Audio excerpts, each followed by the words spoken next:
சொன்னாரு, என்ன சொன்னாரு? திருச்சி வந்து டிஎம்கேவோட கோட்டை, இனிமேல் டிவிகேவோட கோட்டை தான் திருச்சி. தளபதியை பார்த்துருக்கீங்க, எப்படி இருந்தது? எங்க அண்ணன் வர்ற 2026ல எவனும் இல்ல.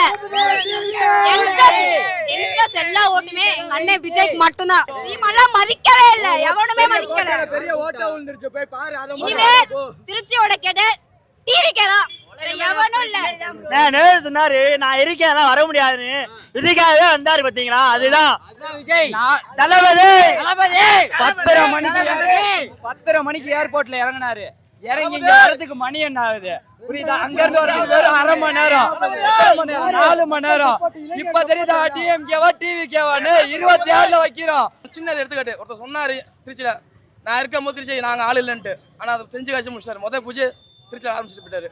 திருச்சி வெற்றி, எல்லாத்துக்கும் வெற்றி தான் தளபதிக்கு. அவ்வளவுதான் நம்மளோட கொள்கை, தளபதியோட கொள்கை. 2026 அப்ப என்ன எதிர்பார்க்கலாம்? டிவிகே டிவிகே தான். ஸ்டாலின் அங்கிள் வீட்டுல போய் டெஸ்ட் எடுப்பாரு. அவ்வளவுதான், புரிஞ்சு போச்சு. சிஎம் நம்ம தளபதி தான்.